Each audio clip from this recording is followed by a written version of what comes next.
Can you eat the Kwek-Kwek? Me or not? You. Me one.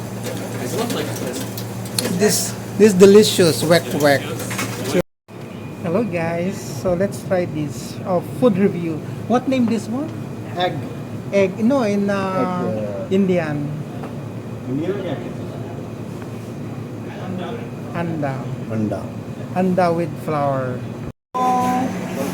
Guys, mag-food review tayo. Ito yung tinatawag nilang Kwek-Kwek dito sa Pilipinas. Pero ito kasi din na Indian food siya. Meron siyang flour din, tapos meron din siyang itlog sa ilalim, sa loob daw. Eh, gusto nila kumain ako. Sabi ko, i-video ko na lang para naman matikman natin. So, kukuha tayo ng isa. And then, bubuksan natin guys. Ayan. So ito yung laman niya. Itlog siya na namas tapos with potato. Potato ito no? Potato sa? With potato siya guys. So titikman natin.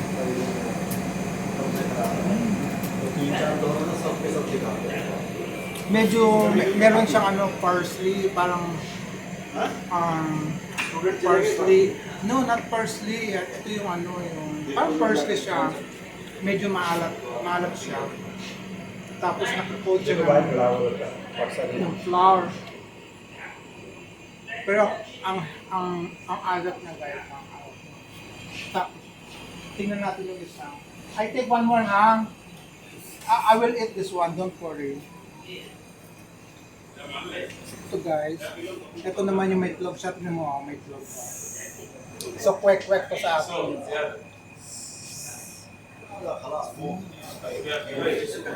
Mahilig siya sa dagat, tubig dagat, mahal ang siya. So guys, try nyo ito. Kwek-kwek sa atin, pero sa kanila, ando daw, anda. Kwek-kwek. Can you eat the kwek-kwek? me or not? You. Me one. It's not like This delicious kwek-kwek. Super. Food review. What can you say about? Let's start with this review. Yes. So what is that? Which one of this? Egg with I think flour. flour. Yeah. Then let us test. Yes. Wow. First bite. Sweet, salty. Salty, This one. but it's perfect. Oh, it's perfect. This is Indian. The taste is the very salty, Yeah. but it's perfect. Wow. Delicious. This is Thanks, Mr. Rabi. Pakistan specialty. Yes. Of course. You try, yeah, bed. مرة بيض. من جوه بيض. Boiling. Mr. Ayman also, he will try fry egg. How does it taste? Mia Mia. Oh, they like it. So try this, guys, huh? This is when you come here in Saudi Arabia, try this Yeah. fried egg.